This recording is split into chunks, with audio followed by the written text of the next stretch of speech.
ਅੱਜ ਆਪਾਂ ਗੱਲ ਕਰਨ वाले ਹਾਂ उस घटना के बारे ਜਦੋਂ सिखा ने अहमद शाह अब्दाली तो ਵੱਡੇ ਘੱਲੂਘਾਰੇ का बदला लिया। सिख इस वक्त जथेबंद हो रहे सन, वो ਵਧੇਰੇ मजबूत ਤੇ ਤਿਆਰ ਬਰ ਤਿਆਰ ਹੋ ਰਹੇ ਸਨ। ਉਹਨਾਂ ਨੂੰ 5 ਫਰਵਰੀ ਦਾ ਘੱਲੂਘਾਰਾ ਚੰਗੇ ਤਰੀਕੇ ਦੇ ਨਾਲ ਚੇਤੇ ਸੀ। 5 ਫਰਵਰੀ 1762 ਦੇ ਇਸ ਘੱਲੂਘਾਰੇ ਨੂੰ ਅਤੇ ਅਪ੍ਰੈਲ 1762 ਦੇ ਵਿੱਚ ਦਰਬਾਰ ਸਾਹਿਬ ਅਤੇ ਅਕਾਲ ਤਖਤ ਸਾਹਿਬ ਨੂੰ ਢਹਾਉਣ ਨੂੰ ਉਹ ਕਦੇ ਵੀ ਭੁੱਲ ਨਹੀਂ ਸਕਦੇ ਸਨ। ਇਸ ਸਾਰੇ ਮਾਹੌਲ ਨੇ ਉਹਨਾਂ ਵਿੱਚ ਅਹਿਮਦ ਸ਼ਾਹ ਅਬਦਾਲੀ ਦੇ ਨਾਲ ਦੋ ਹੱਥ ਕਰਨ ਦੇ ਜਜ਼ਬਾਤ ਭਰ ਦਿੱਤੇ ਸੀ। ਉਹ ਅਹਿਮਦ ਸ਼ਾਹ ਦੇ ਨਾਲ ਟੱਕਰ ਲੈਣ ਦੀ ਉਡੀਕ ਕਰਨ ਲੱਗ ਪਏ। ਉਧਰ ਅਹਿਮਦ ਸ਼ਾਹ ਗਰਮੀ ਤੋਂ ਬਚਣ ਵਾਸਤੇ ਲਾਹੌਰ ਤੋਂ ਕਲਾਨੌਰ ਆ ਗਿਆ। ਉਸਨੇ ਜੂਨ ਤੋਂ ਸਤੰਬਰ ਤੱਕ ਜਿਹੜਾ ਆਪਣਾ ਸਮਾਂ ਸੀ ਉਹ ਕਲਾਨੌਰ ਦੇ ਵਿੱਚ ਹੀ ਬਿਤਾਇਆ। ਅਹਿਮਦ ਸ਼ਾਹ ਤਾਂ ਗਰਮੀ ਤੇ ਬਰਸਾਤਾਂ ਤੋਂ ਡਰਦਾ ਰਿਹਾ, ਪਰ ਸਿੱਖ ਆਪਣਾ ਐਕਸ਼ਨ ਕਰਦੇ ਰਹੇ। ਜੱਸਾ ਸਿੰਘ ਆਹਲੂਵਾਲੀਆ ਤੇ ਤਾਰਾ ਸਿੰਘ ਗੈਬਾ ਨੇ ਤਕਰੀਬਨ ਸਾਰਾ ਦੁਆਬਾ ਕਬਜ਼ੇ ਵਿੱਚ ਕਰ ਲਿਆ। ਇੰਜੀ ਚੜ੍ਹਤ ਸਿੰਘ ਨੇ ਲਾਹੌਰ ਤੇ ਗੁਜਰਾਂਵਾਲਾ ਵਿਚਕਾਰਲਾ ਇਲਾਕਾ ਤੇ ਭੰਗੀਆਂ ਨੇ ਗੁਜਰਾਂਵਾਲਾ ਤੇ ਗੁਜਰਾਤ ਦੇ ਵਿਚਕਾਰਲਾ ਇਲਾਕਾ ਮੱਲ ਲਿਆ। ਜਮਨਾ ਦੇ ਆਰ ਪਾਰ ਵੀ ਸਿੱਖਾਂ ਨੇ ਪਾਣੀਪਤ ਤੇ ਕਰਨਾਲ ਦੇ ਵਿੱਚ ਮਾਮਲਾ ਇਕੱਠਾ ਕੀਤਾ। 16 ਤੋਂ 17 ਅਕਤੂਬਰ 1762 ਦੇ ਦਿਨ ਹਿੰਦੂ ਦੀਵਾਲੀ ਦਾ ਤਿਉਹਾਰ ਮਨਾ ਰਹੇ ਸਨ। ਇਸ ਦਿਨ ਸਰਬੱਤ ਖਾਲਸਾ ਦਾ ਇੱਕ ਇਕੱਠ ਅਕਾਲ ਤਖਤ ਸਾਹਿਬ ਦੇ ਉੱਤੇ ਹੋਇਆ। ਇਸ ਮੌਕੇ ਉੱਤੇ ਦਰਬਾਰ ਸਾਹਿਬ ਦੇ ਵਿੱਚ 30 ਤੋਂ 40 ਹਜ਼ਾਰ ਦੇ ਕਰੀਬ ਸਿੱਖ ਇਕੱਠੇ ਹੋਏ। ਇਸ ਦਿਨ ਸਰਬੱਤ ਖਾਲਸਾ ਨੇ ਗੁਰਮਤਾ ਕੀਤਾ ਕਿ ਹੁਣ ਅਹਿਮਦ ਸ਼ਾਹ ਦੇ ਨਾਲ ਆਮੋ ਸਾਹਮਣੇ ਤੇ ਫੈਸਲਾ ਕੁੰਨ ਲੜਾਈ ਕਰਨ ਦਾ ਮੌਕਾ ਆ ਚੁੱਕਿਆ ਹੈ। ਉਧਰ ਅਹਿਮਦ ਸ਼ਾਹ ਦੁਰਾਨੀ ਨੇ ਵੀ ਸਿੱਖਾਂ ਉੱਤੇ ਇੱਕ ਹੋਰ ਹਮਲਾ ਕਰਨ ਦੀ ਪਲੈਨਿੰਗ ਬਣਾਈ ਹੋਈ ਸੀ। ਜਦੋਂ ਉਸ ਨੂੰ ਪਤਾ ਲੱਗਿਆ ਕਿ ਸਿੱਖ ਅੰਮ੍ਰਿਤਸਰ ਦੇ ਵਿੱਚ ਇਕੱਠੇ ਹੋਏ ਸਨ ਤਾਂ ਉਹ ਵੀ ਫੌਜ ਲੈ ਕੇ ਇੱਧਰ ਵੱਲ ਆ ਗਿਆ ਤੇ ਅੰਮ੍ਰਿਤਸਰ ਤੋਂ ਲਗਭਗ 6 ਮੀਲ ਦੂਰ ਪੜਾ ਕੀਤਾ। ਉਸਨੇ ਆਪਣੇ ਐਲਚੀ ਸਿੱਖਾਂ ਦੇ ਵੱਲ ਭੇਜੇ ਤੇ ਈਨ ਮੰਨਣ ਵਾਸਤੇ ਕਿਹਾ। ਸਿੱਖਾਂ ਨੇ ਅਹਿਮਦ ਸ਼ਾਹ ਦੇ ਐਲਚੀਆਂ ਨੂੰ ਜਵਾਬ ਦਿੱਤਾ ਕਿ ਸਿੱਖ ਕਦੇ ਕਿਸੇ ਦੀ ਈਨ ਨਹੀਂ ਮੰਨਦੇ। ਜੇ ਅਹਿਮਦ ਸ਼ਾਹ ਸਿੱਖਾਂ ਦੇ ਹੱਥ ਵੇਖਣੇ ਚਾਹੁੰਦਾ ਹੈ ਤਾਂ ਮੁਕਾਬਲੇ ਵਿੱਚ ਆ ਜਾਵੇ। ਅਸੀਂ ਤਾਂ ਉਸ ਨੂੰ ਸਦਾ ਵਾਸਤੇ ਸਿੱਖਾਂ ਦੇ ਮੁਲਕ ਵਿੱਚੋਂ ਕੱਢਣਾ ਚਾਹੁੰਦੇ ਹਾਂ। ਸਿੱਖਾਂ ਦਾ ਕਰਾਰਾ ਜਵਾਬ ਸੁਣ ਕੇ ਅਹਿਮਦ ਸ਼ਾਹ ਦੇ ਐਲਚੀ ਵਾਪਸ ਮੁੜ ਗਏ। ਜਦ ਸਿੱਖਾਂ ਦਾ ਜਵਾਬ ਅਹਿਮਦ ਸ਼ਾਹ ਨੂੰ ਪੁੱਜਿਆ ਤਾਂ ਉਸਨੇ ਆਪਣੀ ਫੌਜ ਨੂੰ ਸਿੱਖਾਂ ਉੱਤੇ ਹਮਲਾ ਕਰਨ ਦਾ ਹੁਕਮ ਜਾਰੀ ਕਰ ਦਿੱਤਾ। ਅੰਮ੍ਰਿਤਸਰ ਸ਼ਹਿਰ ਦੇ ਬਾਹਰ ਅਹਿਮਦ ਸ਼ਾਹ ਤੇ ਖਾਲਸਾ ਫੌਜ ਵਿਚਕਾਰ ਲਹੂ ਡੋਲਵੀਂ ਜੰਗ ਹੋਈ। ਅਹਿਮਦ ਸ਼ਾਹ ਦੀ ਅੱਧੀ ਫੌਜ ਨੂਰ ਉਦ-ਦੀਨ ਥਮਜਈ ਦੀ ਅਗਵਾਈ ਦੇ ਵਿੱਚ ਕਸ਼ਮੀਰ ਉੱਤੇ ਹਮਲਾ ਕਰਨ ਗਈ ਹੋਈ ਸੀ, ਪਰ ਫਿਰ ਵੀ ਉਸਦੇ ਕੋਲੇ 50 ਹਜ਼ਾਰ ਦੇ ਕਰੀਬ ਫੌਜ ਸੀ। ਖਾਲਸਾ ਫੌਜਾਂ ਦੀ ਗਿਣਤੀ ਵੀ ਕੋਈ 30 ਤੋਂ 40 ਹਜ਼ਾਰ ਦੇ ਕਰੀਬ ਹੋਵੇਗੀ। ਇਸ ਲੜਾਈ ਵਿੱਚ ਸਿੱਖਾਂ ਨੇ ਅਫਗਾਨਾਂ ਦੇ ਖੂਬ ਆਹੂ ਲਾਹੇ। ਹਜ਼ਾਰਾਂ ਅਫਗਾਨ ਫੌਜੀ ਮਾਰੇ ਗਏ ਅਤੇ ਸੈਂਕੜੇ ਗ੍ਰਿਫਤਾਰ ਕਰ ਲਏ ਗਏ। ਉਸ ਵੇਲੇ ਦੀ ਦੁਨੀਆ ਦੀ ਸਭ ਤੋਂ ਵੱਡੀ ਦਹਿਸ਼ਤ, ਜਿਸ ਨੇ ਅਜੇ ਪੌਣੇ 2 ਸਾਲ ਪਹਿਲਾਂ ਮਰਾਠਿਆਂ ਦੀ ਇੱਕ ਵੱਡੀ ਫੌਜ ਨੂੰ ਬੁਰੀ ਤਰੀਕੇ ਦੇ ਨਾਲ ਹਰਾਇਆ ਸੀ, ਪਾਣੀਪਤ ਦੀ ਲੜਾਈ ਦੇ ਵਿੱਚ ਉਹਨਾਂ ਨੂੰ ਸਿੱਖਾਂ ਨੇ ਬੁਰੀ ਤਰੀਕੇ ਦੇ ਨਾਲ ਹਰਾ ਦਿੱਤਾ, ਜਿਨ੍ਹਾਂ ਦੀ ਅੱਧੀ ਦੇ ਕਰੀਬ ਆਬਾਦੀ ਅਬਦਾਲੀ ਨੇ ਕਰੀਬ 8 ਮਹੀਨੇ ਪਹਿਲਾਂ ਕੋਪਰਹੀੜਾ ਦੇ ਇਲਾਕੇ ਵਿੱਚ ਖਤਮ ਕਰ ਦਿੱਤੀ ਸੀ। ਹਾਰਨ ਦੇ ਮਗਰੋਂ ਬੇਇੱਜ਼ਤ, ਕਮਜ਼ੋਰ ਅਤੇ ਉਦਾਸ ਹੋਇਆ ਅਹਿਮਦ ਸ਼ਾਹ ਰਾਤ ਦੇ ਹਨੇਰੇ ਵਿੱਚ ਹੀ ਅੰਮ੍ਰਿਤਸਰ ਤੋਂ ਵਾਪਸ ਲਾਹੌਰ ਚਲਾ ਗਿਆ। ਇਸ ਮਗਰੋਂ ਅਹਿਮਦ ਸ਼ਾਹ 2 ਮਹੀਨੇ ਉੱਥੇ ਰਿਹਾ, ਪਰ ਉਸਨੇ ਅੰਮ੍ਰਿਤਸਰ ਦੇ ਵੱਲ ਮੂੰਹ ਨਾ ਕੀਤਾ। ਉਹ 12 ਦਸੰਬਰ 1762 ਨੂੰ ਆਪਣੇ ਵਤਨ ਮੁੜ ਗਿਆ। ਉਸਨੇ ਵਾਪਸ ਜਾਣ ਤੋਂ ਪਹਿਲਾਂ ਇੱਕ ਵਾਰ ਫਿਰ ਤੋਂ ਸਿੱਖਾਂ ਦੇ ਨਾਲ ਸਮਝੌਤਾ ਕਰਨ ਦੀ ਕੋਸ਼ਿਸ਼ ਕੀਤੀ, ਪਰ ਸਿੱਖਾਂ ਨੇ ਇੱਕ ਜ਼ਾਲਮ ਨਾਲ ਕਿਸੇ ਵੀ ਤਰ੍ਹਾਂ ਦਾ ਮੇਲ ਰੱਖਣ ਤੋਂ ਸਾਫ਼ ਨਾ ਕਰ ਦਿੱਤੀ। ਵਾਪਸ ਜਾਂਦੇ ਅਹਿਮਦ ਸ਼ਾਹ ਦਾ ਖਾਲਸਾ ਫੌਜ ਨੇ ਝਨਾ ਦਰਿਆ ਤੱਕ ਪਿੱਛਾ ਕੀਤਾ, ਉਸ ਦਾ ਬਹੁਤ ਨੁਕਸਾਨ ਕੀਤਾ। ਕਈ ਵਾਰ ਤਾਂ ਖਾਲਸਾ ਫੌਜਾਂ ਅਹਿਮਦ ਸ਼ਾਹ ਦੇ ਆਪਣੇ ਖੇਮੇ ਦੇ ਬਹੁਤ ਨੇੜੇ ਤੱਕ ਹਮਲਾ ਕਰਦੀਆਂ ਸਨ। ਉਹ ਡਰ ਨਾਲ ਕੰਬ ਜਾਂਦਾ ਸੀ। ਹੁਣ ਉਸ ਨੂੰ ਅਹਿਸਾਸ ਹੋ ਗਿਆ ਸੀ ਕਿ ਉਹ ਸਿੱਖਾਂ ਦਾ ਸਿੱਧਾ ਮੁਕਾਬਲਾ ਨਹੀਂ ਕਰ ਸਕੇਗਾ।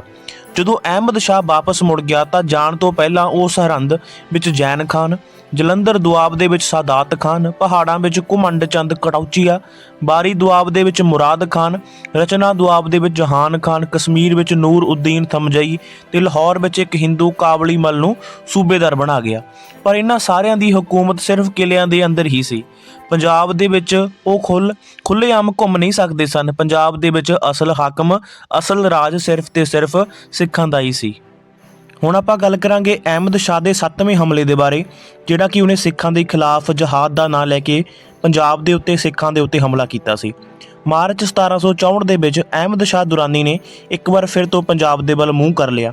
ਦਰਅਸਲ ਜਿਹੜਾ ਸਰਹੰਦ ਦਾ ਸੂਬੇਦਾਰ ਉਹ ਲਗਾ ਕੇ ਗਿਆ ਸੀ ਜੈਨ ਖਾਨ, ਉਸ ਨੂੰ ਸਿੱਖਾਂ ਨੇ ਮਾਰ ਦਿੱਤਾ ਸੀ।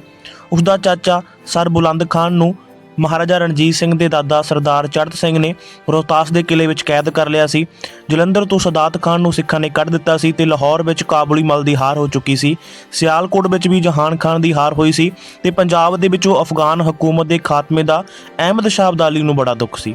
ਉਹ ਸਿੱਖਾਂ ਨੂੰ ਸਬਕ ਸਿਖਾਉਣਾ ਚਾਹੁੰਦਾ ਸੀ, ਪਰ ਉਹ ਹੁਣ ਸਿੱਖਾਂ ਤੋਂ ਡਰਦਾ ਵੀ ਸੀ। ਇਸ ਕਰਕੇ ਉਸਨੇ ਮੁਸਲਮਾਨਾਂ ਨੂੰ ਜਹਾਦ ਦੇ ਨਾਂ ਤੇ ਭੜਕਾਉਣ ਦੀ ਕੋਸ਼ਿਸ਼ ਕੀਤੀ। ਉਹ 6 ਮਹੀਨੇ ਕੋਸ਼ਿਸ਼ਾਂ ਕਰਦਾ ਰਿਹਾ, ਹੋਰ ਕੋਈ ਤਾਂ ਨਹੀਂ, ਪਰ ਬਲੋਚ ਆਗੂ ਨਾਸਿਰ ਖਾਨ ਉਸਦੇ ਅਸਰ ਹੇਠ ਆ ਗਿਆ।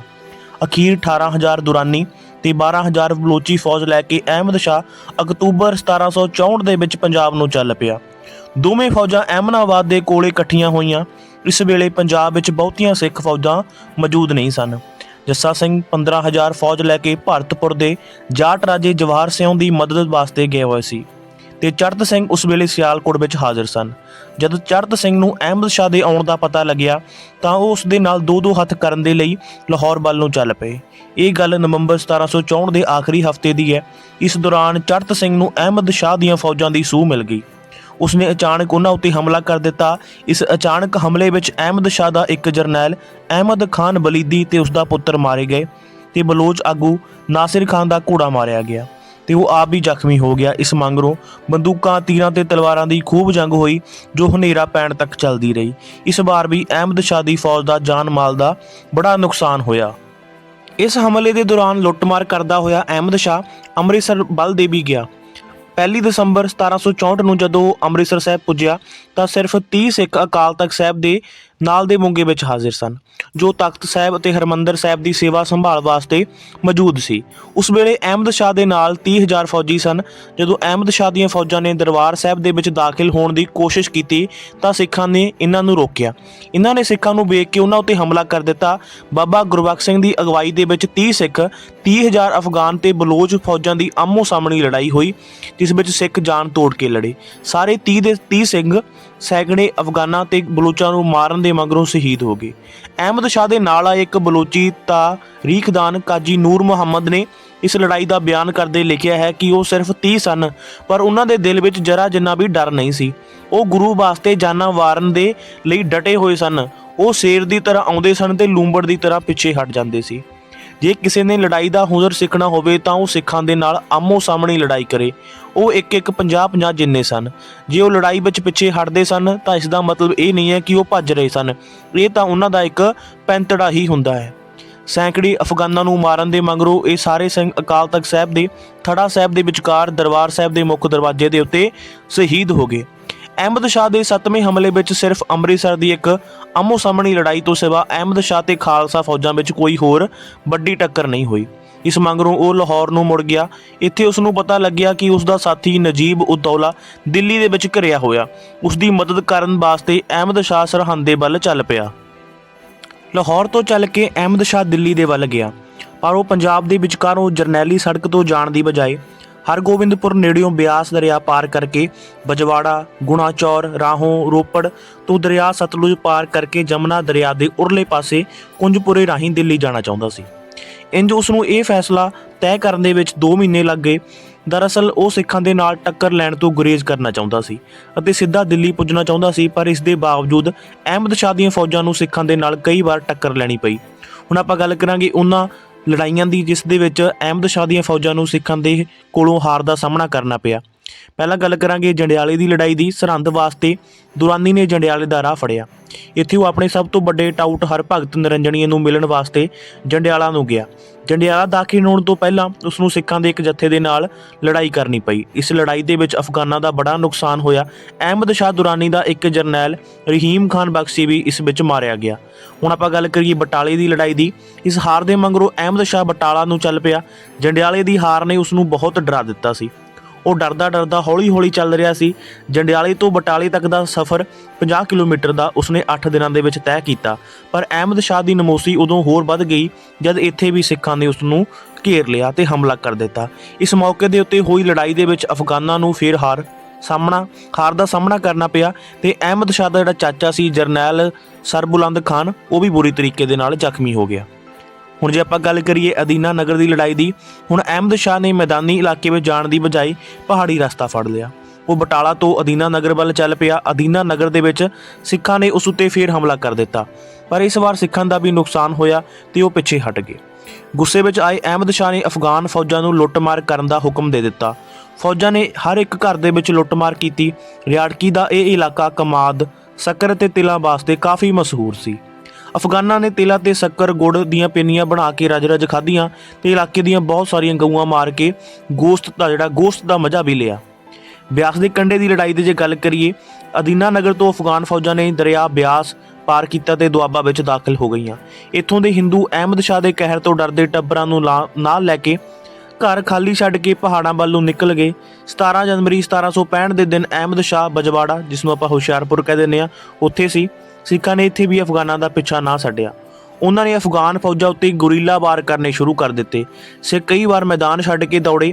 ਥੋੜੀ ਦੂਰ ਜਾ ਕੇ ਰੋਕ ਕੇ ਅਫਗਾਨਾਂ ਵੱਲੋਂ ਪਿੱਛਾ ਕੀਤੇ ਜਾਣ ਦੀ ਉਡੀਕ ਕਰਦੇ ਰਹੇ, ਪਰ ਦੂਜੇ ਪਾਸੇ ਦੀ ਕਮਾਨ ਜਹਾਨ ਖਾਨ ਦੇ ਕੋਲ ਸੀ, ਜਿਹੜਾ ਸਿੱਖਾਂ ਦੇ ਨਾਲ ਕਈ ਜੰਗਾਂ ਲੜ ਚੁੱਕਿਆ ਸੀ।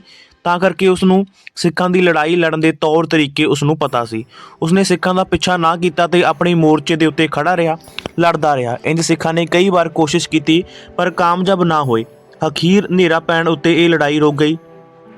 ਇਸ ਮਗਰੋਂ ਸਿੱਖ ਉੱਥੋਂ ਚਲੇ ਗਏ ਤੇ ਅਫਗਾਨ ਜਰਾ ਮਾਸਾ ਆਰਾਮ ਕਰਕੇ ਪਾਉ ਪੁੱਟਣ ਤੋਂ ਪਹਿਲਾਂ ਹੀ ਸਤਲੁਜ ਦਰਿਆ ਪਾਰ ਕਰਨ ਵਾਸਤੇ ਰੋਪੜ ਵੱਲ ਚੱਲ ਪਏ। ਉਹਨਾਂ ਨੇ 2 ਦਿਨ ਵਿੱਚ ਹੀ ਇਹ ਸਫ਼ਰ ਤੈਅ ਕਰ ਲਿਆ। ਇੱਥੇ ਅਹਿਮਦ ਸ਼ਾਹ ਪਹਾੜ ਦੇ ਪੈਰਾਂ ਵਿੱਚੋਂ ਲੰਘ ਕੇ ਸਰਹੰਦ ਜਾਣਾ ਚਾਹੁੰਦਾ ਸੀ। ਉਸ ਤੋਂ ਬਾਅਦ ਅਬਦਾਲੀ ਦੀਆਂ ਫੌਜਾਂ ਦੇ ਉੱਤੇ ਸਿੱਖਾਂ ਨੇ ਇੱਕ ਵਾਰ ਫਿਰ ਹਮਲਾ ਕੀਤਾ। ਦਰਿਆ ਪਾਰ ਕਰਨ ਤੋਂ ਪਹਿਲਾਂ ਅਹਿਮਦ ਸ਼ਾਹ ਨੂੰ ਇੱਕ ਵਾਰ ਫਿਰ ਸਿੱਖਾਂ ਦੇ ਹਮਲੇ ਦਾ ਟਾਕਰਾ ਕਰਨਾ ਪਿਆ। ਹੁਣ ਅਹਿਮਦ ਸ਼ਾਹ ਨੇ ਸਖਤ ਹਦਾਇਤਾਂ ਦੇ ਦਿੱਤੀਆਂ ਸਨ ਕਿ ਕੋਈ ਵੀ ਸਿੱਖਾਂ ਦਾ ਪਿੱਛਾ ਨਹੀਂ ਕਰੇਗਾ। ਇਸ ਕਰਕੇ ਸਿੱਖਾਂ ਦਾ ਹਮਲਾ ਥੋੜੀ ਦੇਰ ਹੀ ਚੱਲਿਆ ਤੇ ਅਹਿਮਦ ਸ਼ਾਹ ਦਰਿਆ ਪਾਰ ਕਰ ਗਿਆ। ਇੱਥੇ ਉਹ ਮੋਰਨੀ ਪਹਾੜੀਆਂ ਵਿੱਚੋਂ ਹੁੰਦਾ ਹੋਇਆ 10 ਕਿਲੋਮੀਟਰ ਰੋਜ਼ ਸਫ਼ਰ ਕਰਦਾ ਤੇ 2 ਮਹੀਨੇ ਦੇ ਵਿੱਚ ਕੁੰਜਪੁਰਾ ਕਰਨਾਲ ਦੇ ਨੇੜੇ ਪੁੱਜਿਆ। ਇਸ ਵੇਲੇ ਗਰਮੀ ਦਾ ਬੜਾ ਜ਼ੋਰ ਹੋ ਚੁੱਕਿਆ ਸੀ, ਪਰ ਕੁੰਜਪੁਰਾ ਦੇ ਵਿੱਚ ਉਸ ਨੂੰ ਖਬਰ ਮਿਲੀ ਕਿ ਜਵਾਹਰ ਸਿੰਘ ਜਾਟ ਤੇ ਨਜੀਬ ਉਦ ਦੌਲਾ ਵਿੱਚ ਸਮਝੌਤਾ ਹੋ ਗਿਆ ਤੇ ਹੁਣ ਨਜੀਬ ਉਦ ਦੌਲਾ ਨੂੰ ਉਸ ਦੀ ਮਦਦ ਦੀ ਕੋਈ ਵੀ ਲੋੜ ਨਹੀਂ ਹੈ। ਇੱਥੇ ਨਾਸਿਰ ਖਾਨ ਬਲੋਚ ਨੇ ਸਲਾਹ ਦਿੱਤੀ ਅਬਦਾਲੀ ਨੂੰ ਕਿ ਦਿੱਲੀ ਚੱਲ ਕੇ ਡੇਰੇ ਲਾਏ ਜਾਣ ਤੇ ਮੁਗਲ ਬਾਦਸ਼ਾਹ ਸ਼ਾਹ ਆਲਮ ਦੂਜੇ ਤੋਂ ਦੌਲਤ ਹਾਸਲ ਕੀਤੀ ਜਾਵੇ ਤੇ ਫਿਰ ਬਾਦਸ਼ਾਹ ਨਜੀਬ ਉਦ ਦੌਲਾ ਸ਼ਾਹ ਸੁਜਾ ਫਾਰੂਖਾਬਾਦ ਦੇ ਰੁਹੀਲਿਆਂ, ਜਾਟਾਂ ਤੇ ਮਰਾਠਿਆਂ ਦੀ ਮਦਦ ਦੇ ਨਾਲ ਸਿੱਖਾਂ ਉੱਤੇ ਭਰਪੂਰ ਹਮਲਾ ਕੀਤਾ ਜਾਵੇ। ਪਰ ਅਹਿਮਦ ਸ਼ਾਹ ਦੇ ਅਫਗਾਨ ਜਰਨੈਲ ਇਸ ਦੇ ਹੱਕ ਵਿੱਚ ਨਹੀਂ ਸਨ। ਉਹਨਾਂ ਨੂੰ 1757 ਦੀ ਪਲੇਗ ਤੇ 1760 ਦੀਆਂ ਬਾਰਿਸ਼ਾਂ ਦਾ ਚੇਤਾ ਸੀ, ਜਦੋਂ ਉਹਨਾਂ ਦੇ ਹਜ਼ਾਰਾਂ ਫੌਜੀ ਘੋੜੇ ਤੇ ਊਂਠ ਮਾਰੇ ਗਏ ਸਨ ਅਤੇ ਰਾਹ ਦੇ ਵਿੱਚ ਉਹਨਾਂ ਨੂੰ ਸਿੱਖਾਂ ਨੇ ਵਾਰ-ਵਾਰ ਲੁੱਟਿਆ ਸੀ। ਅਖੀਰ ਆਪਣੇ ਅਫਗਾਨ ਸਾਥੀਆਂ ਦੀ ਸਲਾਹ ਮੰਨ ਕੇ ਅਹਿਮਦ ਸ਼ਾਹ ਦਿੱਲੀ ਜਾਏ ਬਿਨਾਂ ਹੀ ਵਾਪਿਸ ਆਪਣੇ ਵਤਨ ਮੁੜ ਪਿਆ। ਕੁੰਜਪੁਰਾ ਤੋਂ ਚੱਲ ਕੇ ਅਹਿਮਦ ਸ਼ਾਹ ਸਰਹੰਦ ਰੁਕਿਆ। ਇਹ ਨਗਰ ਇਸ ਵੇਲੇ ਬੁਰੀ ਤਰ੍ਹਾਂ ਤਬਾਹ ਹੋ ਚੁੱਕਿਆ ਸੀ। ਸਿੱਖਾਂ ਨੇ ਜਨਵਰੀ 1764 ਦੇ ਵਿੱਚ ਇੱਥੋਂ ਦੇ ਅਫਗਾਨ ਸੂਬੇਦਾਰ ਜੈਨ ਖਾਨ ਨੂੰ ਮਾਰਨ ਦੇ ਮਗਰੋਂ ਇਸ ਨਗਰ ਨੂੰ ਰਾਜਾ ਆਲਾ ਸਿੰਘ ਪਟਿਆਲਾ ਨੂੰ ਸੌਂਪ ਦਿੱਤਾ ਸੀ, ਜੋ ਕਿ ਕੈਪਟਨ ਅਮਰਿੰਦਰ ਸਿੰਘ ਦੇ ਪੂਰਵਜ ਸਨ। ਅਹਿਮਦ ਸ਼ਾਹ ਦੇ ਸਰਹੰਦ ਪੁੱਜਣ ਦੇ ਉੱਤੇ ਪਟਿਆਲਾ ਦਾ ਰਾਜਾ ਆਲਾ ਸਿੰਘ ਕੀਮਤੀ ਤੋਹਫੇ ਲੈ ਕੇ ਉਸ ਦੇ ਕੋਲ ਪੇਸ਼ ਹੋਇਆ। ਅਹਿਮਦ ਸ਼ਾਹ ਨੇ ਮਹਿਸੂਸ ਕੀਤਾ ਕਿ ਆਲਾ ਸਿੰਘ ਉਸ ਦਾ ਵਫਾਦਾਰ ਰਹਿਣ ਵਾਸਤੇ ਸੰਜੀਦਾ ਹੈ। ਦੂਜਾ, ਉਹ ਇਹ ਵੀ ਸੋਚਦਾ ਸੀ ਕਿ ਉਹ ਜੇਕਰ ਜੈਨ ਖਾਨ ਦੀ ਥਾਂ ਕੋਈ ਹੋਰ ਨਵਾਂ ਅਫਗਾਨ ਸੂਬੇਦਾਰ ਲਾ ਦੇਵੇਗਾ ਤਾਂ ਸਿੱਖ ਉਸ ਨੂੰ ਛੱਡਣਗੇ ਨਹੀਂ। ਇਹ ਸੋਚ ਕੇ ਉਸਨੇ ਆਲਾ ਸਿੰਘ ਨੂੰ ਹੀ ਸਰਹੰਦ ਦਾ ਸੂਬੇਦਾਰ ਬਣਾ ਦਿੱਤਾ ਤੇ ਉਸ ਨੂੰ ਸਰਹੰਦ ਦਾ ਸੂਬੇਦਾਰ ਸੌਂਪਣਾ ਅਹਿਮਦ ਸ਼ਾਹ ਅਬਦਾਲੀ ਨੇ ਮੰਨ ਲਿਆ। ਉਸਨੇ ਆਲਾ ਸਿੰਘ ਨੂੰ ਨਗਾਰਾ ਤੇ ਨਿਸ਼ਾਨ ਬਖਸ਼ਿਸ਼ ਕੀਤੇ। ਅਹਿਮਦ ਸ਼ਾਹ ਦੇ ਜਾਣ ਮਗਰੋਂ ਹਰੀ ਸਿੰਘ ਭੰਗੀ ਦੀ ਕਮਾਨ ਦੇ ਹੇਠ ਖਾਲਸਾ ਫੌਜਾਂ ਨੇ ਆਲਾ ਸਿੰਘ ਨੂੰ ਦੁਰਾਨੀ ਦੀ ਗੁਲਾਮੀ ਕਬੂਲ ਕਰਨ ਦੀ ਸਜ਼ਾ ਦੇਣ ਵਾਸਤੇ ਕੂਚ ਕਰ ਦਿੱਤਾ, ਪਰ ਜੱਸਾ ਸਿੰਘ ਆਹਲੂਵਾਲੀਆ ਨੇ ਆਲਾ ਸਿੰਘ ਤੋਂ ਮੁਆਫੀ ਮੰਗਵਾ ਕੇ ਹਮਲਾ ਰੋਕ ਦਿੱਤਾ। ਇਸ ਮੌਕੇ ਦੇ ਉੱਤੇ ਉਸਨੇ ਜੱਸਾ ਸਿੰਘ ਦੇ ਜੱਥੇ ਤੋਂ ਪਹੁਲ ਵੀ ਲਈ। ਸਿੱਖਾਂ ਤੋਂ ਡਰਦਾ ਅਹਿਮਦ ਸ਼ਾਹ ਸਰਹੰਦ ਤੋਂ ਕਾਬੁਲ ਨੂੰ ਚੱਲ ਪਿਆ। ਉਹ ਸਰਹੰਦ ਤੋਂ ਚੱਲ ਕੇ ਪੰਜਾਬ ਦੇ ਮੈਦਾਨੀ ਇਲਾਕਿਆਂ ਵਿੱਚ ਦਾਖਲ ਨਹੀਂ ਹੋਇਆ। ਉਸਨੇ ਮਾਸੀਵਾੜਾ ਤੋਂ ਦਰਿਆ ਸਤਲੁਜ ਪਾਰ ਕੀਤਾ। ਅਜੇ ਉਹ 3 ਕਿਲੋਮੀਟਰ ਵੀ ਨਹੀਂ ਗਏ ਸਨ ਕਿ ਸਿੱਖਾਂ ਨੇ ਉਸਦੇ ਉੱਤੇ ਹਮਲਾ ਕਰ ਦਿੱਤਾ। ਅਹਿਮਦ ਸ਼ਾਹ ਦੀ ਫੌਜ ਦੇ ਨਾਲ ਚੱਲ ਰਹੇ ਕਾਜੀ ਨੂਰ ਮੁਹੰਮਦ ਦੇ ਮੁਤਾਬਿਕ ਇਸ ਵੇਲੇ ਅਫਗਾਨ ਕਾਫਲਾ 3 ਹਿੱਸਿਆਂ ਦੇ ਵਿੱਚ ਚੱਲ ਰਿਹਾ ਸੀ। ਅਹਿਮਦ ਸ਼ਾਹ 6000 ਫੌਜ ਦੇ ਨਾਲ ਆਪ ਵਿਚਕਾਰ ਸੀ ਤੇ ਸਾਹ ਵਾਲੀ ਖਾਨ, ਜਹਾਨ ਖਾਨ ਤੇ ਸਾਹ ਪਸੰਦ ਖਾਨ 12000 ਫੌਜ ਦੇ ਨਾਲ ਉਸਦੇ ਸੱਜੇ ਪਾਸੇ ਸਨ ਤੇ ਨਾਸਿਰ ਖਾਨ ਬਲੋਚ ਆਪਣੀ 12000 ਸਾਥੀਆਂ ਸਣੇ ਖੱਬੇ ਪਾਸੇ ਸੀ। ਇਹਨਾਂ ਦਾ ਰਾਹ ਰੋਕਣ ਵਾਸਤੇ ਸਰਦਾਰ ਜੱਸਾ ਸਿੰਘ ਆਹਲੂਵਾਲੀਆ, ਜੱਸਾ ਸਿੰਘ ਰਾਮਗੜੀਆ, ਸੇਰਾ ਵਾਂਗ ਗੱਬੇ ਸਨ, ਜਾਣੀ ਕਿ ਵਿਚਕਾਰ ਸਨ ਚੜ੍ਹਤ ਸਿੰਘ ਸੁਕਰਚੱਕੀਆ, ਝੰਡਾ ਸਿੰਘ ਤੇ ਲਹਿਣਾ ਸਿੰਘ ਭੰਗੀ ਤੇ ਜੈ ਸਿੰਘ ਘਨਈਆ ਸੱਜੇ ਪਾਸੇ ਸਨ। ਹਰੀ ਸਿੰਘ ਲੰਮੇ, ਗੁਲਾਬ ਸਿੰਘ ਤੇ ਗੁੱਜਰ ਸਿੰਘ ਖੱਬੇ ਪਾਸੇ ਸਨ। ਅਹਿਮਦ ਸ਼ਾਹ ਇੰਨੀ ਸਿੱਖ ਫੌਜ ਦੇਖ ਕੇ ਡਰ ਗਿਆ। ਉਸਨੇ ਸਾਰਿਆਂ ਨੂੰ ਸੰਭਲ ਕੇ ਪੈਰ ਰੱਖਣ ਵਾਸਤੇ ਕਿਹਾ। ਉਸਨੇ ਹਦਾਇਤ ਦਿੱਤੀ ਕਿ ਕੋਈ ਵੀ ਅੱਗੇ ਵੱਧ ਕੇ ਕਾਰਵਾਈ ਕਰਨ ਦੀ ਕੋਸ਼ਿਸ਼ ਨਾ ਕਰੇ। ਛੇਤੀ ਹੀ ਸਿੱਖਾਂ ਤੇ ਅਫਗਾਨਾਂ ਵਿੱਚ ਘਮਸਾਨ ਦੀ ਲੜਾਈ ਸ਼ੁਰੂ ਹੋ ਗਈ। ਲੜਾਈ ਦੇ ਵਿੱਚ ਚੜ੍ਹਤ ਸਿੰਘ ਵਾਲੇ ਪਾਸੇ ਜਾਣੀ ਕਿ ਸੱਜੇ ਪਾਸਿਓਂ ਜਹਾਨ ਖਾਨ ਤੇ ਸਾਹਬ ਅਲੀ ਨੇ ਅਹਿਮਦ ਸ਼ਾਹ ਦੇ ਰੋਕਣ ਦੇ ਬਾਵਜੂਦ ਅੱਗੇ ਵੱਧ ਕੇ ਸਿੱਖਾਂ ਦੇ ਨਾਲ ਟੱਕਰ ਲੈਣ ਦੀ ਕੋਸ਼ਿਸ਼ ਕੀਤੀ ਤੇ ਉਹਨਾਂ ਨੇ ਪਿੱਛੇ ਖਲਾ ਬਣ ਗਿਆ ਸੀ। ਉਸ ਫੌਜ ਦੇ ਪਿੱਛੇ ਜਿਹੜੀ ਫੌਜ ਅੱਗੇ ਵੱਧ ਕੇ ਸਿੱਖਾਂ ਦਾ ਮੁਕਾਬਲਾ ਕਰ ਰਹੀ ਸੀ, ਉਸ ਫੌਜ ਦੇ ਪਿੱਛੇ ਇੱਕ ਖਲਾ ਜਾਣੀ ਕਿ ਖਾਲੀ ਜਗ੍ਹਾ ਬਣ ਗਈ ਸੀ। ਕੁਝ ਸਿੱਖ ਫੌਜਾਂ ਇਸ ਹਿੱਸੇ ਵਿੱਚ ਆ ਗਈਆਂ ਤੇ ਉਹਨਾਂ ਨੇ ਅਹਿਮਦ ਸ਼ਾਹ ਦੀ ਫੌਜ ਦੇ ਉੱਤੇ ਦੋਹਾਂ ਪਾਸਿਆਂ ਤੋਂ ਤੀਰਾਂ ਦੀ ਬੌਛਾਰ ਸ਼ੁਰੂ ਕਰ ਦਿੱਤੀ।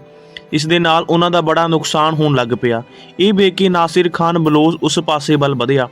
ਉਸ ਨੂੰ ਉਧਰ ਆਉਂਦਾ ਵੇਖ ਕੇ ਸਰਦਾਰ ਚੜ੍ਹਤ ਸਿੰਘ ਸੁਕਰਚੱਕੀਆ ਨੇ ਉਸ ਦੇ ਉੱਤੇ ਭਰਪੂਰ ਹਮਲਾ ਕਰ ਦਿੱਤਾ, ਪਰ ਬਲੋਚ ਫੌਜ ਵੀ ਡਟ ਕੇ ਖੜੋ ਗਈ ਤੇ ਕਾਫੀ ਚਿਰ ਤੱਕ ਦੋਵੇਂ ਧਿਰਾਂ ਲੜਾਈ ਕਰਦੀਆਂ ਰਹੀਆਂ।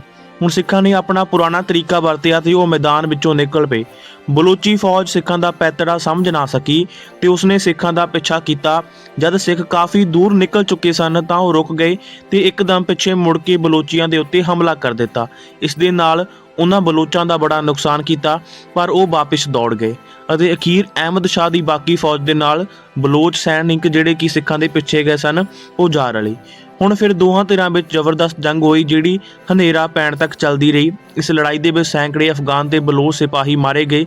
ਕਾਜੀ ਨੂਰ ਮੁਹੰਮਦ ਨੇ ਇਹ ਸਭ ਕੁਝ ਬਿਆਨ ਕੀਤਾ ਹੈ। ਦੂਜੇ ਦਿਨ ਪਹੁੰਚ ਫੰਡਦਿਆਂ ਹੀ ਅਹਿਮਦ ਸ਼ਾਹ ਦੀ ਫੌਜ ਫਿਰ ਅੱਗੇ ਵਧੀ। ਉਹ ਅਜੇ 5 ਕਿਲੋਮੀਟਰ ਹੀ ਗਏ ਸਨ ਕਿ ਸਿੱਖਾਂ ਨੇ ਫਿਰ ਤਿੰਨਾਂ ਪਾਸਿਆਂ ਤੋਂ ਹਮਲਾ ਕਰ ਦਿੱਤਾ। ਬੀਤੇ ਦਿਨ ਦੇ ਤਜਰਬੇ ਦੇ ਕਾਰਨ ਅਹਿਮਦ ਸ਼ਾਹ ਨੇ ਆਪਣੇ ਸਾਥੀਆਂ ਨੂੰ ਸਮਝਾਇਆ ਕਿ ਕੋਈ ਵੀ ਆਪਣੀ ਥਾਂ ਤੋਂ ਨਾ ਹਿੱਲੇ, ਅੱਗੇ ਵਧਣ ਦੀ ਕੋਸ਼ਿਸ਼ ਨਾ ਕਰੇ ਤੇ ਨਾ ਹੀ ਸਿੱਖਾਂ ਦਾ ਪਿੱਛਾ ਕਰੇ। ਸਾਰੇ ਕੋਕਾਸਸ ਪਹਾੜ ਵਾਂਗ ਆਪਣੀ ਥਾਂ ਦੇ ਉੱਤੇ ਡਟੇ ਰਹੋ, ਸਿੱਖ ਆਪਣੇ ਆਪ ਹਮਲਾ ਕਰਨ ਵਾਸਤੇ ਨੇੜੇ ਆਉਣਗੇ। ਇਹ ਸਾਫ਼ ਹੁਕਮ ਅਹਿਮਦ ਸ਼ਾਹ ਅਬਦਾਲੀ ਨੇ ਆਪਣੀਆਂ ਫੌਜਾਂ ਨੂੰ ਦਿੱਤੇ ਸਨ। ਅਹਿਮਦ ਸ਼ਾਹ ਦੀ ਨਸੀਹਤ ਦਾ ਉਹਨਾਂ ਦੇ ਉੱਤੇ ਪੂਰਾ ਅਸਰ ਹੋਇਆ। ਕੁਝ ਚਿਰ ਉਡੀਕਣ ਦੇ ਮਗਰੋਂ ਸਿੱਖ ਫੌਜਾਂ ਅੱਗੇ ਵਧੀਆਂ। ਹੁਣ ਡਟ ਕੇ ਲੜਾਈ ਹੋਈ ਤੇ ਦੋਹੀਂ ਪਾਸੇ ਕਾਫੀ ਨੁਕਸਾਨ ਹੋਇਆ। ਇਸ ਦਿਨ ਅਹਿਮਦ ਸ਼ਾਹ ਆਪਣਾ ਸਾਰਾ ਸਮਾਂ ਡਰਿਆ ਹੀ ਰਿਹਾ। ਹਨੇਰਾ ਪੈਣ ਦੇ ਉੱਤੇ ਦੋਵੇਂ ਧਿਰਾਂ ਨੇ ਜੰਗ ਬੰਦ ਕਰ ਦਿੱਤੀ। ਅਗਲੇ ਦਿਨ ਵੀ ਸਿੱਖਾਂ ਨੇ ਜਾਣੀ ਕਿ ਤੀਜੇ ਦਿਨ ਦੀ ਆਪਾਂ ਗੱਲ ਕਰਦੇ ਹਾਂ, ਅਹਿਮਦ ਸ਼ਾਹ ਨੂੰ ਆਰਾਮ ਦੇ ਨਾਲ ਸਫ਼ਰ ਨਹੀਂ ਕਰਨ ਦਿੱਤਾ। ਅਹਿਮਦ ਸ਼ਾਹ ਨੇ ਪੌ ਫੁੱਟਣ ਤੋਂ ਪਹਿਲਾਂ ਹੀ ਸਫ਼ਰ ਸ਼ੁਰੂ ਕਰ ਦਿੱਤਾ। ਉਹ ਅਜੇ 8-10 ਕਿਲੋਮੀਟਰ ਹੀ ਗਿਆ ਸੀ ਕਿ ਨੂਰ ਮਹਿਲ ਦੇ ਨੇੜੇ ਸਿੱਖਾਂ ਨੇ ਉਸ ਦੇ ਉੱਤੇ ਹਮਲਾ ਕਰ ਦਿੱਤਾ। ਸਿੱਖ ਉਸ ਦੀਆਂ ਫੌਜਾਂ ਦਾ ਨੁਕਸਾਨ ਕਰਕੇ ਭੱਜ ਗਏ। ਕੁਝ ਦੂਰ ਜਾ ਕੇ ਸਿੱਖਾਂ ਨੇ ਫਿਰ ਹਮਲਾ ਕਰ ਦਿੱਤਾ। ਇੰਝ ਸਿੱਖ ਫੌਜਾਂ ਸਾਰਾ ਦਿਨ ਅਹਿਮਦ ਸ਼ਾਹ ਦੀ ਫੌਜ ਦੇ ਵੱਖ-ਵੱਖ ਹਿੱਸਿਆਂ ਦੇ ਉੱਤੇ ਐਕਸ਼ਨ ਕਰਦੀਆਂ ਰਹੀਆਂ। ਸਿੱਖ ਜਰਨੈਲਾਂ ਦਾ ਨਿਸ਼ਾਨਾ ਸੀ ਕਿ ਅਹਿਮਦ ਸ਼ਾਹ ਨੂੰ ਵਕਤ ਵਿੱਚ ਪਾਈ ਰੱਖੀਏ, ਉਸ ਦਾ ਨੁਕਸਾਨ ਕਰੀਏ ਤੇ ਉਸ ਨੂੰ ਇਸ ਅਹਿਸਾਸ ਦਿਵਾ ਦਈਏ ਕਿ ਹੁਣ ਉਸ ਨੂੰ ਸਿੱਖ ਕੌਮ ਦੇ ਮੁਲਕ ਨੂੰ ਲੁੱਟਣ ਜਾਂ ਗੁਲਾਮ ਬਣਾਉਣ ਦਾ ਖਿਆਲ ਦਿਲ ਦੇ ਵਿੱਚੋਂ ਕੱਢ ਦੇਣਾ ਚਾਹੀਦਾ ਹੈ। ਸਿੱਖ ਆਗੂ ਆਪਣੇ ਨਿਸ਼ਾਨੇ ਵਿੱਚ ਕਾਮਯਾਬੀ ਹੋਏ। ਅਹਿਮਦ ਸ਼ਾਹ ਇਹ ਸਾਰਾ ਸਮਾਂ ਘਬਰਾਇਆ ਹੀ ਰਿਹਾ। ਕਾਜੀ ਨੂਰ ਮੁਹੰਮਦ ਦੇ ਮੁਤਾਬਕ ਸਿੱਖਾਂ ਨੇ ਚੌਥੇ ਦਿਨ ਵੀ ਅਹਿਮਦ ਸ਼ਾਹ ਦੇ ਉੱਤੇ ਹਮਲੇ ਜਾਰੀ ਰੱਖੇ। ਇਸ ਦਿਨ ਸਿੱਖਾਂ ਨੇ ਫਿਰ ਅਫਗਾਨਾਂ ਤੇ ਫੌਜ ਨੂੰ ਨਕੋਦਰ ਤੇ ਕਪੂਰਥਲਾ ਦੇ ਵਿਚਕਾਰ ਦੱਖਣੀ ਸਿਰਾਂ ਤੋਂ ਕੁਝ ਦੂਰ ਘੇਰ ਲਿਆ ਤੇ ਦੁਰਾਨੀ ਦੇ ਬਹੁਤ ਸਾਰੇ ਫੌਜੀਆਂ ਨੂੰ ਮਾਰ ਮੁਕਾਇਆ। ਕਾਜੀ ਨੂਰ ਮੁਹੰਮਦ ਅਗਲੇ 2 ਦਿਨ ਦਾ ਹਾਲ ਨਹੀਂ ਦੱਸਦਾ, ਪਰ 7ਵੇਂ ਦਿਨ ਦਾ ਹਾਲ ਜ਼ਰੂਰ ਬਿਆਨ ਕਰਦਾ ਹੈ। ਜਦ ਅਹਿਮਦ ਸ਼ਾਹ ਨੇ ਗੋਇੰਦਵਾਲ ਕੋਲ ਬਿਆਸ ਦਰਿਆ ਪਾਰ ਕੀਤਾ, ਅਹਿਮਦ ਸ਼ਾਹ ਦੀ ਫੌਜ ਹੌਲੀ-ਹੌਲੀ ਚੱਲ ਕੇ 2 ਦਿਨ ਵਿੱਚ ਗੋਇੰਦਵਾਲ ਪਹੁੰਚ ਗਈ। ਅਹਿਮਦ ਸ਼ਾਹ ਨੇ ਸਭ ਤੋਂ ਪਹਿਲਾਂ ਆਪਣਾ ਖਜ਼ਾਨਾ, ਵਪਾਰੀ, ਔਰਤਾਂ, ਬੱਚੇ ਵਗੈਰਾ ਪਾਰ ਕਰਵਾਏ ਤੇ ਫਿਰ ਉਹ ਆਪ ਦਰਿਆ ਦੇ ਕੰਢੇ ਉੱਤੇ ਖੜਾ ਹੋ ਗਿਆ। ਬਾਕੀ ਦੀ ਫੌਜ ਨੇ ਦਰਿਆ ਪਾਰ ਕੀਤਾ। ਉਸ ਨੂੰ ਪਤਾ ਲੱਗ ਚੁੱਕਿਆ ਸੀ ਕਿ 30,000 ਸਿੱਖ ਫੌਜ ਦਰਿਆ ਦੇ ਦੂਸਰੇ ਪਾਸੇ ਉਸ ਦੀ ਉਡੀਕ ਕਰ ਰਹੀ ਹੈ। ਇੱਥੇ ਸਿੱਖ ਦਰਿਆ ਦੇ ਪਾਰ ਇਕੱਠੇ ਹੋਏ ਸਨ ਤੇ ਦੁਰਾਨੀ ਦੀ ਫੌਜ ਦੀ ਉਡੀਕ ਕਰ ਰਹੇ ਸਨ। ਜਦ ਅਹਿਮਦ ਸ਼ਾਹ ਨੂੰ ਇਹ ਪਤਾ ਲੱਗਿਆ ਕਿ ਉਸਨੇ ਵੀ ਤਿਆਰੀ ਕਰ ਲਈ। ਇਸ ਮੌਕੇ ਦੇ ਉੱਤੇ ਗਹਿ ਗੱਚ ਲੜਾਈ ਹੋਈ। ਇਸ ਲੜਾਈ ਦੇ ਵਿੱਚ ਅਫਗਾਨਾਂ ਦੇ ਨਾਲ-ਨਾਲ ਸਿੱਖਾਂ ਦਾ ਵੀ ਕਾਫੀ ਵੱਡੇ ਪੱਧਰ ਦੇ ਉੱਤੇ ਨੁਕਸਾਨ ਹੋਇਆ। ਇਸ ਕਰਕੇ ਸਿੱਖ ਫੌਜਾਂ ਛੇਤੀ ਹੀ ਪਿੱਛੇ ਹਟ ਗਈਆਂ ਤੇ ਗੁਰੀਲਾ ਹਮਲੇ ਕਰਨ ਦਾ ਫੈਸਲਾ ਕੀਤਾ ਗਿਆ। ਹੁਣ ਅਹਿਮਦ ਸ਼ਾਹ ਨੇ ਤੇਜ਼ੀ ਦੇ ਨਾਲ ਅਫਗਾਨਿਸਤਾਨ ਦੇ ਵੱਲ ਕੂਚ ਕਰਨਾ ਸ਼ੁਰੂ ਕਰ ਦਿੱਤਾ। ਇਸ ਦੌਰਾਨ ਵੀ ਸਿੱਖ ਫੌਜਾਂ ਉਸ ਦੇ ਉੱਤੇ ਹਮਲਾ ਕਰਦੀਆਂ ਰਹੀਆਂ। ਸਿੱਖ ਫੌਜਾਂ ਨੇ ਝਨਾ ਦਰਿਆ ਤੱਕ ਅਹਿਮਦ ਸ਼ਾਹ ਦਾ ਪਿੱਛਾ ਨਹੀਂ ਛੱਡਿਆ। ਝਨਾ ਪਾਰ ਕਰਦਿਆਂ ਅਹਿਮਦ ਸ਼ਾਹ ਦੀਆਂ ਫੌਜਾਂ ਦਾ ਇੱਕ ਹੋਰ ਵੱਡਾ ਨੁਕਸਾਨ ਹੋ ਗਿਆ, ਕਿਉਂਕਿ ਦਰਿਆ ਦੇ ਵਿੱਚ ਹੜ੍ਹ ਆਇਆ ਹੋਇਆ ਸੀ। ਕਾਜੀ ਨੂਰ ਮੁਹੰਮਦ ਲਿਖਦਾ ਹੈ ਕਿ ਸਿੱਖਾਂ ਦੇ ਹੱਥੋਂ ਮਾਰੇ ਗਏ ਉਹਨਾਂ ਦੇ ਬੰਦਿਆਂ ਤੋਂ ਕਿਤੇ ਵੱਧ ਬੰਦੇ ਝਨਾ ਦਰਿਆ ਵਿੱਚ ਮਾਰੇ ਗਏ ਸਨ। ਕਾਜੀ ਲਿਖਦਾ ਹੈ ਕਿ ਹੜ੍ਹ ਇੰਨੇ ਭਿਆਨਕ ਸਨ ਕਿ ਬਾਪ ਪੁੱਤਰਾਂ ਦੀ ਪਰਵਾਹ ਨਹੀਂ ਸੀ ਤੇ ਕਰ ਰਹੇ ਤੇ ਮਾਵਾਂ ਨੇ ਬੱਚਿਆਂ ਨੂੰ ਦਰਿਆ ਦੇ ਵਿੱਚ ਸੁੱਟ ਦਿੱਤਾ ਤੇ ਮਰਦਾਂ ਨੇ ਬੀਵੀਆਂ ਨੂੰ ਬਚਾਉਣ ਦੀ ਕੋਈ ਕੋਸ਼ਿਸ਼ ਨਾ ਕੀਤੀ। ਝਨਾ ਤੋਂ ਜੇਹਲਮ ਤੱਕ ਅਹਿਮਦ ਸ਼ਾਹ ਨੂੰ ਕੋਈ ਮੁਸ਼ਕਿਲ ਨਹੀਂ ਆਈ। ਜੇਹਲਮ ਪਾਰ ਕਰਕੇ ਉਸਨੇ ਅਗਲਾ ਪੜਾਅ ਰੋਹਤਾਸ ਜਾ ਕੀਤਾ। ਇੱਥੇ ਉਸਨੇ ਬਲੋਚ ਆਗੂ ਨਾਸਿਰ ਖਾਨ ਦੀ ਮਦਦ ਦਾ ਸ਼ੁਕਰੀਆ ਕੀਤਾ ਤੇ ਉਸਨੂੰ ਕੋਟਾ, ਮੁਲਤਾਨ, ਝੰਗ, ਡੇਰੇ ਜਾਣੀ ਝਨਾ ਦੇ ਪੱਛਮ ਦਾ ਸਾਰਾ ਇਲਾਕਾ ਦੇ ਦਿੱਤਾ। ਨਾਸਿਰ ਖਾਨ ਡੇਰਾ ਇਸਮਾਈਲ ਖਾਨ ਤੋਂ ਦਰਿਆ ਪਾਰ ਕਰਕੇ ਡੇਰਾ ਗਾਜੀ ਖਾਨ ਹੁੰਦਾ ਹੋਇਆ ਕਲਾਤ ਚਲਾ ਗਿਆ ਤੇ ਅਹਿਮਦ ਸ਼ਾਹ ਅਟਕ ਤੇ ਪਿਸ਼ਾਵਰ ਹੁੰਦਾ ਹੋਇਆ ਕਾਬਲ ਚਲਾ ਗਿਆ। ਅਹਿਮਦ ਸ਼ਾਹ ਦਾ ਇਹ ਦੌਰਾ ਉਸ ਵਾਸਤੇ ਡਰ, ਨਾਕਾਮਯਾਬੀ ਤੇ ਨਮੋਸੀ ਦਾ ਦੌਰਾ ਸੀ ਤੇ ਹੁਣ ਉਸ ਨੂੰ ਅਹਿਸਾਸ ਹੋ ਗਿਆ ਸੀ ਕਿ ਉਹ ਸਿੱਖਾਂ ਦੇ ਮੁਕਾਬਲੇ ਵਿੱਚ ਇੱਕ ਕਮਜ਼ੋਰ ਜਰਨੈਲ ਹੈ। ਤਾਂ ਇਹ ਸੀ ਉਹ ਦੌਰ, ਇਹ ਸੀ ਉਹ ਘਟਨਾਵਾਂ, ਇਹ ਸੀ ਉਹ ਲੜਾਈਆਂ, ਇਹ ਸੀ ਉਹ ਕਹਾਣੀਆਂ ਜਦੋਂ ਸਿੱਖਾਂ ਨੇ ਅਹਿਮਦ ਸ਼ਾਹ ਅਬਦਾਲੀ ਨੂੰ ਇੱਕ ਵਾਰ ਨਹੀਂ ਬਾਰ-ਬਾਰ ਬੁਰੇ ਤਰੀਕੇ ਦੇ ਨਾਲ ਹਰਾਇਆ ਸੀ। ਜੇ ਤੁਹਾਨੂੰ ਇਹ ਕਹਾਣੀ ਚੰਗੀ ਲੱਗੀ ਹੋਵੇ ਚੈਨਲ ਨੂੰ ਸਬਸਕ੍ਰਾਈਬ ਜ਼ਰੂਰ ਕਰ ਦਿਓ, ਵੀਡੀਓ ਨੂੰ ਲਾਈਕ ਕਰ ਦਿਓ। ਧੰਨਵਾਦ ਜੀ ਸਾਰਿਆਂ ਦਾ। ਵਾਹਿਗੁਰੂ ਜੀ ਕਾ ਖਾਲਸਾ, ਵਾਹਿਗੁਰੂ ਜੀ ਕੀ ਫਤਿਹ।